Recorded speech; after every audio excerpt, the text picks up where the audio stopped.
Rosenfeld, welcome to the show. Welcome to Become Your Own Superhero. Thank you. I cannot wait. I'm so excited to be here. I listen to your podcast. I absolutely love it. So I'm thrilled to be on the couch.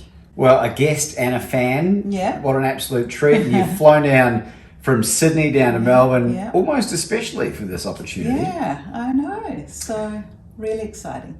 Well, thank you for being involved in this, and our friendship extends over a year now. We met at the Professional Speakers Conference in South Australia. I suppose a good place to start off is, for people that don't know who you are, who is Monica Rosenfeld when she's at home? Good question. Okay, so I am a Sydney-born, Romanian ancestry, 46-year-old. And yeah, so my parents were children of Holocaust survivors. They grew up in Romania and they came to Australia with absolutely nothing. So they sort of escaped Romanian, communist Romania on a boat. It was a 6-week journey. They had no English, no money, and they were teenagers. And you can only imagine their parents had all lost family in the Holocaust, and they were just hoping for a better life, which is absolutely floors me, because just have that courage and that resilience to just get on a boat and just hope for the best and just, you know, that hope and striving for a better future for future generations. And I'm really lucky because I am that future generation, and then, you know, my kids and their kids later, hopefully a lot later, will benefit from my grandparents' courage, I'd say. So I grew up in lovely Dover Heights in Sydney. I was privileged, you know, went to great school. I had amazing friends. My dad, after arriving in Australia with no money, my parents settled, and my dad was determined that he would make good money and owned the best house in the best suburb and drive the best cars and give his kids the best education. And so I just benefited from all of that. So I grew up in a very loving and great family, and then my dad was a business owner, so he's an accountant, retired now. My mum worked as a pathologist as well until I was 2 years old, and then she became sort of a full-time mum. Like growing up, I thought I always wanted to be a journalist. I really enjoyed writing, and I just thought I want to work in media, but I had no idea what that meant, really. I just knew that I liked the idea of being a journalist or working in media. And then after school finished, I did a Bachelor of Arts, actually. So I was going to do a Bachelor of Communications, and for some reason did arts, because you needed like 98 or something to get into where I wanted to do comms, and I got 96 point something. So I did arts, and then while I was at university, university was just fun. I just studied a lot of different subjects, and pretty much used uni to save money to go traveling like 3 years later. So finished uni, went traveling, backpacked around Southeast Asia for 6 months, had a ball. It was absolutely fantastic. That freedom, like I'd never felt that freedom before. I mean, when in life do you get that freedom to just do endless traveling, no parents telling you what to do? It was amazing. And then after this 6 months, landed in Europe. I think it was in Holland actually initially, which is ironic because my husband's Dutch now. But I spent in 1 week what I would have spent in a month on an island in Southeast Asia, and I was like, shit, I need to get a job. And ended up in London and started working. So my dad had connections with this woman who was working for a big media agency, doing all kinds of different media and events. And I got a job as the Girl Friday kind of thing. So I was pretty much the rung below the receptionist, and she treated me like shit. So I was literally running around making really bad coffee for everyone, hanging up jackets and being on the edge of this business that I wanted to be part of, and I was just sort of on the edge of it, which was the perfect place to be, because I befriended a lot of people just naturally. I enjoy people and talking to people. And I think it was about four months in, the production assistant of this fashion and lifestyle documentary quit. Just one day she just quit. And it was a small team. There were like 5 of them in the team. And by this stage, I'd got to know the producer pretty well. So I just begged her for an opportunity. And I just said, I'll work day and night. I don't have the experience, but I've got the will, and I know I'll do a good job for you. And she gave me a job. So that was my first job in sort of my career, so to speak. And it was unbelievable. As I said, fashion and lifestyle documentary, filming all around Europe, interviewing the likes of Vivienne Westwood, Manolo Blahnik, all the top fashion designers and restaurateurs in Paris, the president of La Ligue, and got really close with my team and the crew. And they literally, I think they just enjoyed taking this little Australian under their wing and just giving me all these opportunities. So I was literally running around the streets. We went to London Fashion Week. I was sitting behind that Vogue editor with the big quiff and just pinching myself, thinking, what am I doing here? So that was amazing. And that was the beginning of my career in media, essentially. Wow, it's like from Eat, Pray, Love to the Boiler Room almost. Yeah, yeah. What a great transition. Yeah.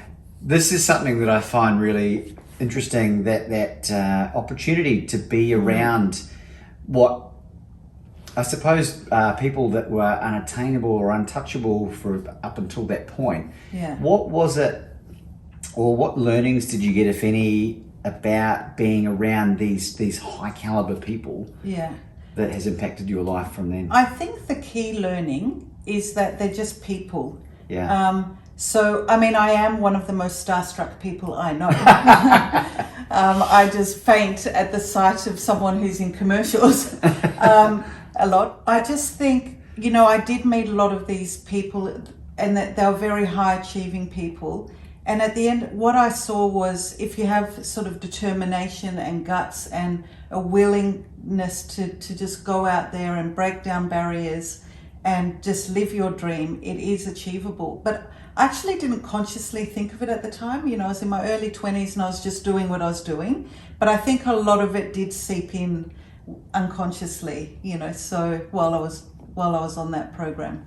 It's so great, and they say, and this is backed up by a lot of science, that we become like the 5 or so people we spend the most time around. I believe in that for sure. Isn't it so true? And that comment regarding that they are just human beings as well. Through this whole podcast journey, I've been able to speak to people that would have ordinarily turned me into a sycophantic, weeping mess, and in many cases, I've been able to add a lot of value into their lives, in addition to what I'm getting from them. Yeah. Was that anything that happened to you? I think so, particularly not so much the celebrities that we interviewed, but the team that I worked with. So Anna was this wonderful person who I thought was really old, but she was about 29. I was about 22. And she kept thanking me, for everything that I was doing and giving to them. And I was just confused by that, because I was just thinking, I was just so grateful for the opportunities I was getting. But I know that I did help her a lot. She had quite a few dramas in her life. And when you work with someone closely, you're a part of that. I definitely did feel that I was starting to give value back as well. Brilliant. So that was good. And like a lot of Kiwis and Australians, your working holiday visa expired and they booted you back. Yep, they booted me back. So I was faced with coming back to Australia, which I wasn't upset about, because I absolutely did not want to go through another English winter. I realised how much I take for granted the Aussie sun, surf and lifestyle, and I have never taken it for granted again after that trip. And that's why I think everyone needs to travel, open your horizons, see what else is out there. So really just so that you know how good you've got it. But before coming back to Australia, I bought this production book that I don't think is in existence anymore, but it lists every single production house in Australia. And I think I sent off about 300 CVs, and that was before sort of leaving London. And within 2 weeks of touching down, I did get a job pretty much straight away at a TV production called Bright Ideas. So it's one of these sort of Saturday morning infomercial type shows. It's not out any longer. And it was great to just get back to Sydney and get stuck into another job. And that job wasn't nearly as exciting. But within about 5 months, I saw a job come up at Channel 9's Getaway. And I thought, I'd really like to get into that. So I had an interview, and in the interview, I think I just self-combusted with excitement. And I didn't hear back from them for a while, and I thought, I've blown it. But then, I got the call that you got the job. But the interesting thing about that job interview is it was for the production assistant. And as part of it, I had to use Photoshop for doing the maps that you see as part of the show. If you want to travel here, you get a flight here and do that. And that's all on Photoshop. I am not a graphic designer. I am not familiar. I'm actually very untechnical, and I'd never even heard of Photoshop. Anyway, they said in the job interview, so are you accomplished using Photoshop? I said, yes, I am. I am. I've had some photos developed before. Yeah. And then I left the interview and I called my graphic designer friend and I said, how hard is this Photoshop program to learn? She said, put it this way, I'm spending about, 6 months of my degree sort of learning the ins and outs of it. And I was like, well, do you think you can give me a lesson in like a weekend? So essentially I got the job, and then I learnt what I needed Photoshop for, which luckily wasn't too complicated. You can use it to the great extent, or you can just learn to use it the way you need it. And I learned to do that, and I got away with it. But I think the reason I bring that up is I've always been the sort of person to just say yes and make it work. And that's what the message that I like to get out there about. Just even if you're scared of it, even if you don't know how you're going to do it, even if you think you can't do it, if it's something you want to do, just make it work. And in making it work, you will move your life forward to the next level that your life should be at. And that applies in so many areas of your life, from your career to your relationships, to the way you are with your kids, to your travel, to your aspirations. So often people hold themselves back because they think they can't or they're scared. With Getaway, it was just another example of sort of just saying yes and making it work. I suppose I'm curious to know, to sort of revisit your mum and your dad again, because they went through this, what I like to call this gift of adversity. Yeah. And it's something that I think most people experience in some way, shape or form in their life. Yeah. And it may not seem like it's actually beneficial at the time, certainly not being on the receiving end of a Holocaust, but there is goodness in everything that we do. And without that, observing your parents, and particularly your father by the sounds of it, and his work ethic and building something from nothing, do you think that you would have had the ability to get to where you have achieved today? I think being brave and going for something was normalized in my household, and we just grew up with it. So as I was growing up as a kid, I didn't realize it, I didn't understand, and I didn't pay attention to how brave it was and how amazing it all was. But I think it's only as an adult and as a young adult you start to look back, and when you start to do these things yourself, that you think, oh wow, that was really brave. And I seem to have caught some of that in my personality or in my upbringing, and seeing that. So, but I think it's a product of, one, how you're brought up and the situations that you face, and two, slightly personality as well. Although I think if you have a personality that's not as, should I say, courageous or gregarious, I think you can still learn that. If you want to do those things, you can develop that within yourself. I couldn't agree more. And I think for anyone that's experienced a different child or parents that were very fearful and that weren't able to encourage them or esteem them in that right manner. There were certainly aspects of how I grew up that I wish that I'd been given way more encouragement. But you know what? I've been able to develop that by becoming self-aware and becoming consciously incompetent initially, and surrounding myself with people that have done it, and reading material of people that have done it as well. And I think the blessing that you got is that you got it as a young woman, as a young girl, and it's just been hardwired into your DNA now. We just didn't know any different. To sort of all my dad's friends were business owners, and I'm not saying you have to be a business owner, but just growing up, owning a business was completely normalized in my life and my psyche. What is a common belief for the general populace that you've come to learn is an absolute opposite across any area of your life? I think a common belief that I think is false, that people are told all the time, is that we have to live a certain way and by society's rules. And I think it's up to each of us to find the way we feel happy and free. So we're kind of all brought up in a little bit of a jail, and we are programmed by our parents, our families and society to believe and act in a certain way. So I think for the first 20 odd years of your life, you're programmed. And then you spend the next 20 to 40 to 60 years of your life unprogramming yourself. And that's what I really believe to be true, because I believe as a soul we choose our parents for the journey that we're meant to go on. And we do that. And then, you're born as a clean slate, although you're not totally clean slate because you've got all those, I believe, past lives and things that come in, but you don't remember those past the age of 2, and some people remember them around 2.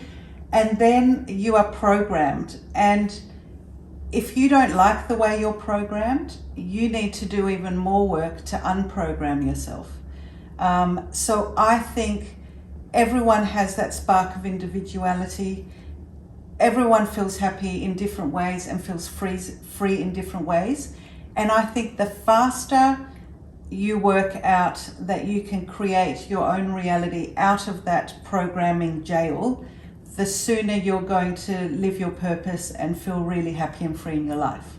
Great advice. I really feel it's one of probably the most important areas of my life that I've been able to work on. And it's funny you talk about this past life. I'm very public about me not being religious in any capacity, but I'm very spiritual. And one of the things that I'm really most proud of, Monica, is that I feel like I've broken this cycle of intergenerational trauma in both sides of my mum and dad's side. Something in here is telling me this, whatever that might be. And that's been one of the beautiful byproducts of doing exactly what you're talking about here. Exactly. And I think as humans, we're all here to evolve and grow. And the only way you evolve and grow is by challenging yourself. And if you're not placed in situations of adversity, almost giving yourself that adversity. And you give yourself that adversity by doing things that you potentially fear or that you don't know how you're going to do them. So I was blessed to be brought up in a life where I wanted for nothing. I had all the love I needed and wanted. I had, financial security. My parents gave me everything. But they were very conscious not to overspoil us. So even though after a while my dad's business started doing well and we had all the money we could have,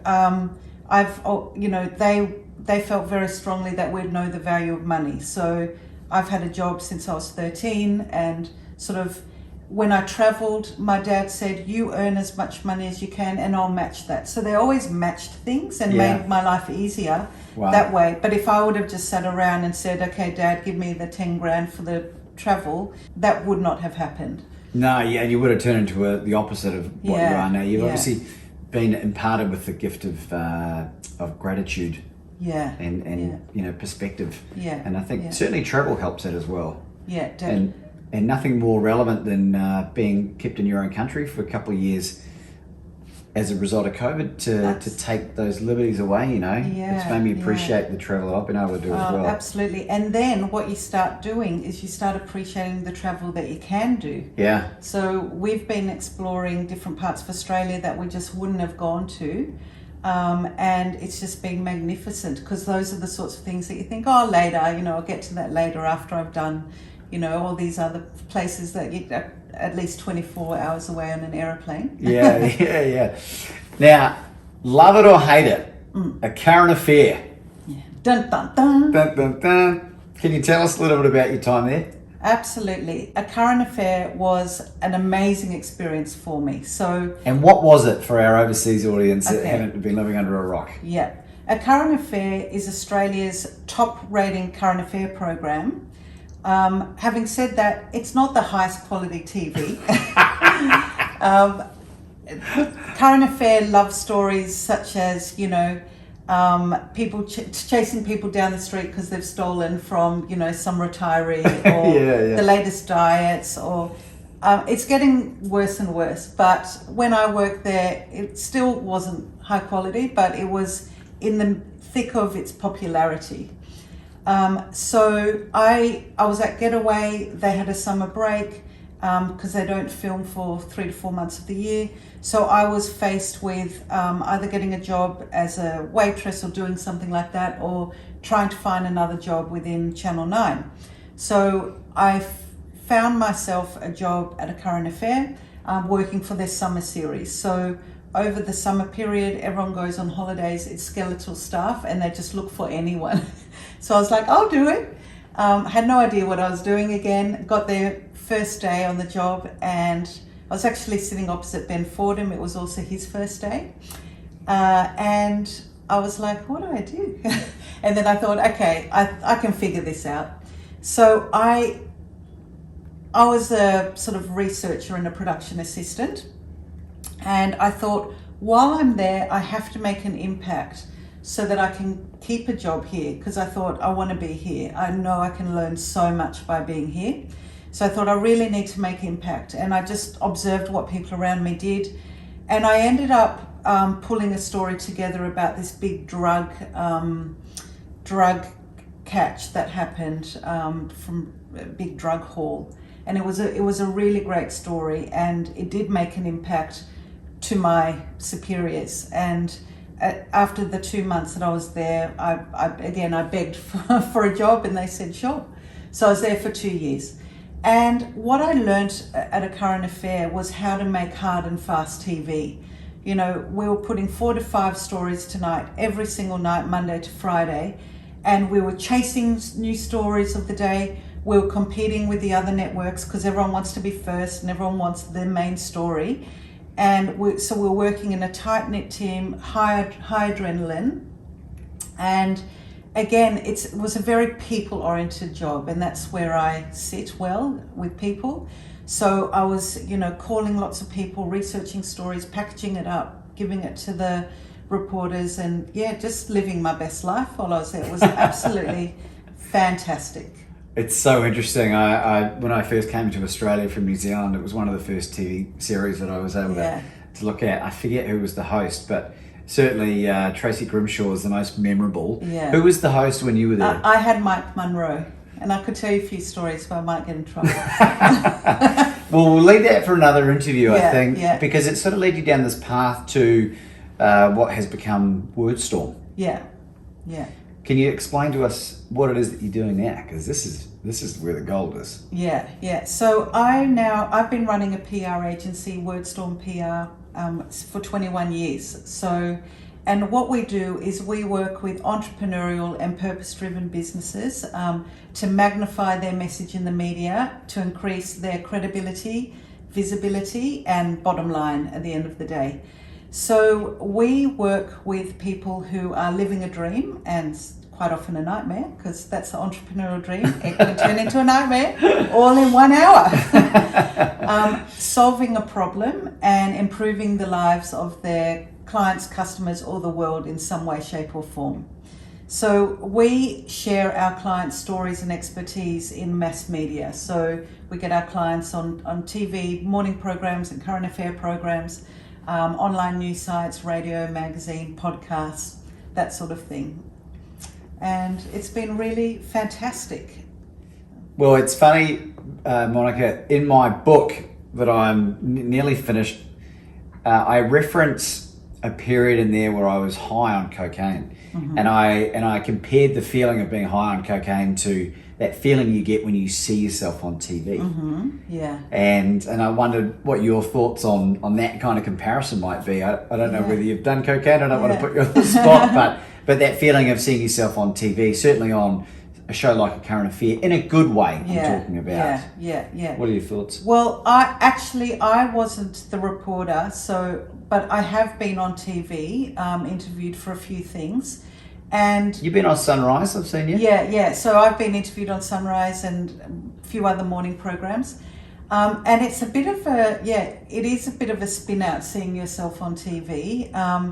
And what's good about it is you feel like you can communicate what you want to communicate. It gives you the audience and the eyeballs to make an impact and a difference. This whole being seen and the credibility that you're talking about, what is it about being interviewed on Sunrise or whatever TV channel, what it might be, that creates that credibility? Okay, I can tell you exactly what it is. Most people do not know how media works. So they think, Koshi got into work today and thought, okay, we're going to do this interview where we need to interview the best lawyer. So Koshi picked up the phone and thought, I'm going to call Mr. Such and Such lawyer because he must be the best. Come onto the couch and we want to interview you.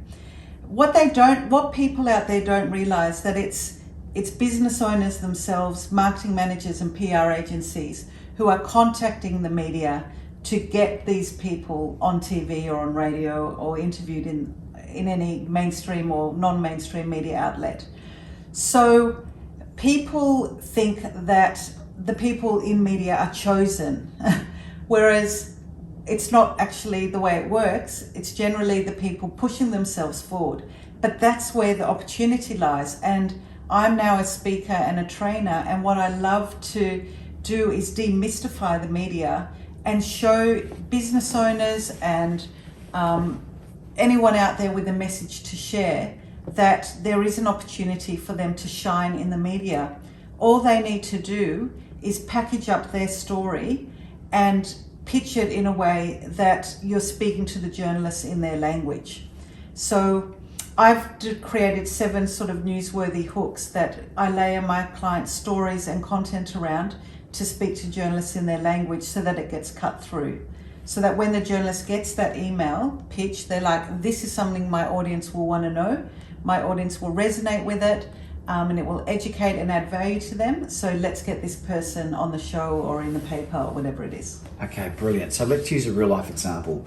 Let's say we wanted to get Become Your Own Superhero podcast out there. Yeah. What are some techniques that I can use to help get interviewed on Sunrise or whatever it might be, right? So a typical way that most business owners would think when they think I want to be in the media, and this is how most people do it, they will contact a journo and say, I've got an amazing podcast. Why don't you do a story on it? And the journalists think, there's about 10 million people out there with great podcasts. And that's not a story. That's what's in it for my audience. So what I would say to you is that, okay, a good angle would be, firstly, looking at the statistics of how many people are making podcasts. So the rate that people are producing podcasts is increasing exponentially. I've been doing my podcast for a year and I've interviewed 100 top people. What's your podcast called? Mine? Yeah. Magnify You. Magnify You. Yeah. And that's available? Yeah, on all the podcasts. Very good. Channels. So you'd say to the journalists, people are producing podcasts, it's at an exponential rate, and put a statistic there. I can share my top 5 tips to make sure your podcast is rated number 1 within the first year and I'll share that with your audience. Yeah. So it's giving the audience value. It could also be your thought leadership about podcasts or about the topics that you're interviewing people about. Okay, that's so great. Like, it's just an angle that I certainly never would have thought of. Yeah. And I know certainly our audience, for anyone that's and it's like that. It's mystified, isn't it? That whole TV and Well, people look at media as something being external to them, and it comes back to that whole starstruck phenomenon thing. That it's for celebrities, or it's for people who are doing more interesting things than me. But everyone's doing something interesting, and that's often a challenge I need to move my clients through. They say, do people really want to know this? And I say, yes, they do. You don't think it's fascinating because you're doing it each and every day and it's just part of you now. But all the people out there don't know this, and they need to know and want to know this stuff. So as long as you're pitching it to the right audience, you're going to get cut through if you do it in the right way. Brilliant. And do you have a favourite success story of any particular client that you're able to share? Yes, I do. It was probably about 4 years ago. It was an ordinary Friday, and I got a phone call from this fabulous guy who said, I'm living on an island in Micronesia. My parents... This phone call must be costing you a fortune. Yeah. So my parents own this island, and I've pretty much been raised on this island in Micronesia. And now my parents are selling up because 2 of my siblings, so 2 of their kids, have moved back to Australia, and they feel like they just want to get back to Australia.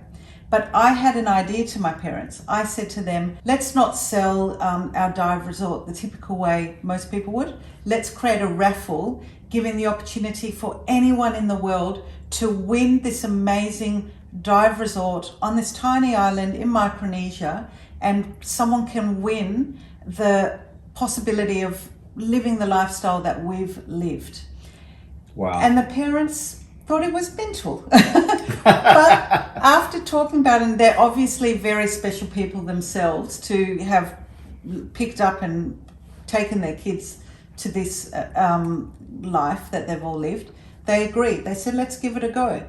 So the family created this beautiful, stunning, aspirational video. And you can only imagine, the blue skies, the oceans, the underwater diving. And it was like, you too could live a life like this. And they created a website. It was called Win Your Island Estates. And the campaign was going to go for 6 weeks. So within 6 weeks, you could buy raffle tickets. And at the end of the 6 weeks, as long as they'd solved, and I think they had to sell a minimum of 2,000 raffle tickets, then the resort would be yours. So he called me 3 weeks into the campaign, and he said, look, I've had a little bit of success, and a few people have bought tickets, probably a couple of hundred, but I've got 3 weeks to go and we need to sell a lot more. Can you help? And it was one of those moments that I could just see the media lapping it up. I could just see the story, the salt of the earth Aussie family, bringing up their beautiful family on this dive resort. Now they're raffling the pictures, everything. So I said, I think I can help you with this. And we put it out there to the media, and the media all went bananas over it. They all wanted it. They all fought over it. And that's often where our problem starts, where they all want exclusivity. And so then we end up managing the media instead of, trying to convince the media. Anyway, in the end, the Today Show did a story on it. And when they did that actual story, and so they flew someone out there, and that person filmed on the island and everything. But when they reported on it, Billy Connolly was actually sitting on the couch. So even he endorsed it. And it was actually everywhere. It was just all over the media. And by the end of that 3 weeks, it was such a success that they'd made lots and lots and lots of profit, much more than they thought that they would. But the best story is that the person who won the raffle was an accountant from Wollongong who was the same age as the dad was when he'd, moved to Micronesia. So it was, in a way, I know this is a global podcast, But we live in Australia, and it was an Australian family, and it was just serendipitous that it was a guy from Wollongong who won this, and he's now living in that dive resort and, you know, having an amazing life. Wow, Yeah. what an amazing story. Yeah, it was such a great story because it had all the elements of a good story, and I just felt like I'd made a huge difference to that family. I just wish I'd charged commission for every sale over 2,000, never mind. Yeah, it was just a fun project to work on. Brilliant. I'm curious to know, Monica, what do those type of experiences teach you about yourself and life in general? Yeah, I think life has such an element of magic about it, and experiences like that teach me that there is magic to be had even in the work that you do every day. You know, you show up at work and you don't know what magic is going to happen today. And I think when you're open to that magic, and magic is different for everyone, but I guess for me, it's what makes you feel the most alive and the most engaged with what you're doing. So what I've learned from those sorts of experiences, and I've had many of them in my business and in my life, it's just being open to the magic and recognizing it for the magic it is, because then you get more magic. Where can people find this? If people are curious to bring in you and utilize your services and your brilliant experience, how do people find you and get hold of you? Well, the best way that I can share my knowledge and experience with people is through speaking. So I speak at conferences, I do workshops for a whole range of organizations all over the world. So I've got a website that showcases everything that I'm doing, and it's www.monicarosenfeld.com. Rosenfeld, Rosenfeld, is that right? F-E-L-D. And it'll be available in the links below for people watching, and for those listening, it'll be in the show notes as well. Are you living your passion? I am, yes, I definitely am. So I am so passionate about inspiring and bringing joy to people from the stage. That's my mission, and that's my happy place, and that's what I love to do. And I'm doing that in the area of both work. So I speak about media, I speak about personal branding, and I speak about storytelling. And when I'm on stage and I'm sharing my knowledge and passion with people, I feel amazing, and I feel this connection with the audience. I just feel I imagine sort of an arrow going between me and the heart of everyone in that audience, and just we're all in this big bubble of love. It sounds really corny, but anyway. So from a professional point of view, I'm living my best life.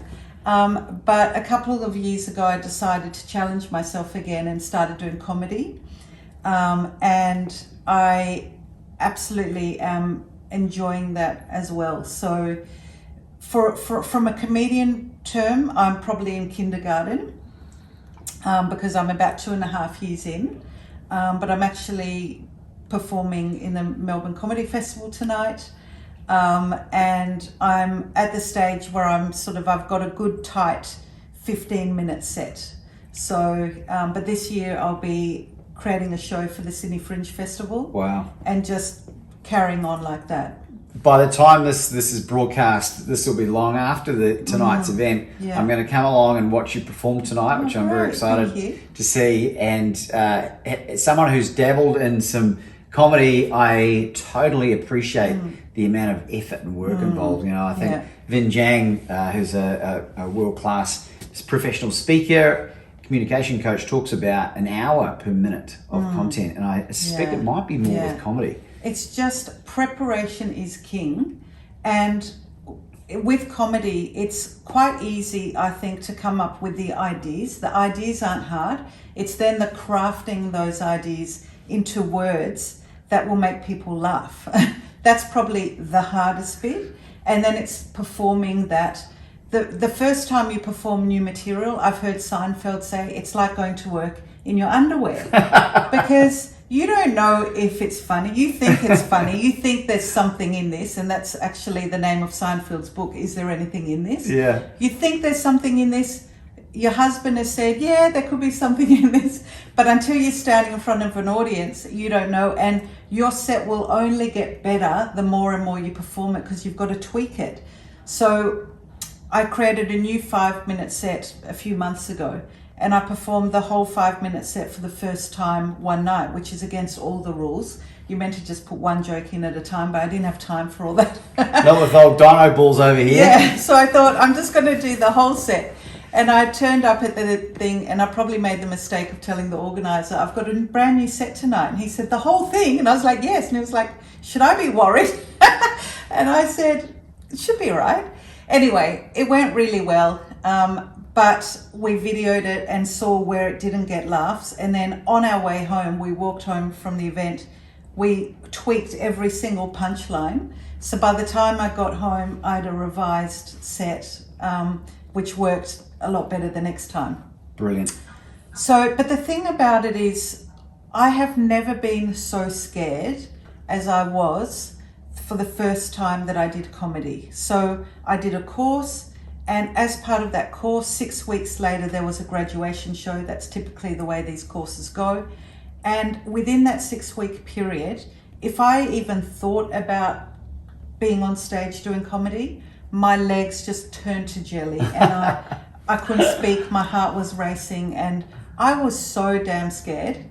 But I worked through that fear, because I knew on the other side of that fear is going to be development, growth, and something awesome. And I thought, I'm either going to get on stage and absolutely love it, and then I'll just keep exploring this, or I'll hate it, feel shocked, embarrassed, and like I want the earth to open up, and then I'll just forget I ever did it and hope everyone in the audience forgets that I've ever done it as well. Luckily, it wasn't that scenario. And now, and I've spoken to other comics about this, the amount of fear gets less and less. So now it's more about, it's about 5 minutes before getting called on stage. And if I didn't have that, I'd be worried, because, that's that bit of adrenaline surge. But it's about practice. So I think it's the same with anything. The more you do it, the more you expose yourself to it, the less you fear that thing. And then in my case, I'll always find something else that scares the shit out of me. But it's just facing that fear, working through it. And then you will always grow as a person as you do that. And that's the message that I really want to impart. So whether I'm talking about media or branding, marketing, storytelling, my message that I'm passionate about is that you will find that spark of magic in your life by finding the fear, working through it, and evolving as a human being. And I know that's very much your message as well. Yeah, amen. Amen, Monica.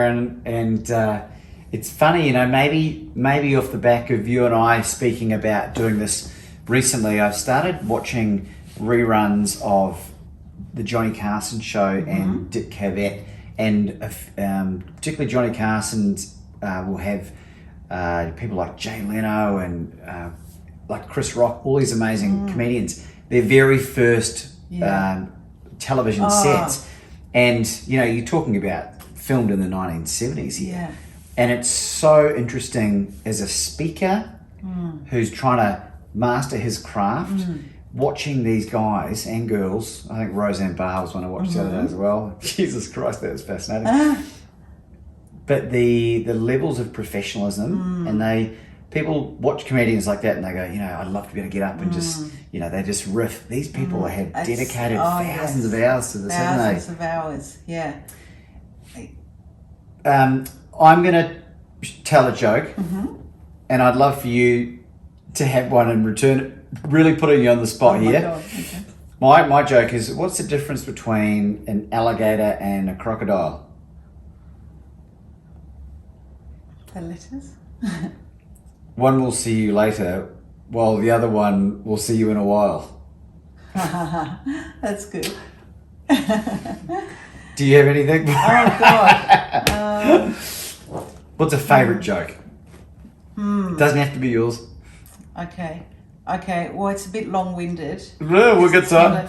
Okay. I think one of my favourites is Seinfeld, who I saw this in his documentary, which is basically he was prepping for his comeback, and he got on stage and he was like, why? So this is how I work. I get on stage and I get you guys to tell me if I'm funny, but you don't know how to write a joke. Why am I getting you to tell me I'm funny when you haven't got the slightest clue on how to write comedy? He said, that's like me showing up at your work and saying, no, that's not how you do it. No, don't type that. No, put that away. No. I love metaphors in comedy. So I just thought that example of comedy is so funny. Like, we're validated as comedians by the audience, but they don't know how to write a joke. They just know what makes them laugh. So anyway, that's sort of one of my favourite Seinfeld jokes. I do like Jerry Seinfeld. He's a funny man. I do catch myself watching reruns of Seinfeld a lot. Yeah. Monica, this has been a really, really fascinating conversation for mine. I know our audience will be benefiting from just wonderful amounts of information here. Do you have any concluding thoughts for our audience today? My concluding thoughts are, think about where you're at right now, and do you feel free? Do you feel happy? And do you have magic in your life? And if you don't have one of all of those, think about something that you can challenge yourself with, something you actually want to do. So not something that you think, oh, dread doing, but something you've always wanted to do, but either fear it or have felt for whatever reason you can't do it. And you've made a whole list of excuses why you can't do it. And make a commitment today to take the baby step to do that thing. And you will thank yourself and me later. And I think I'll just leave that as my parting message. Ladies and gentlemen, Monica Rosenfeld. Thank you so much.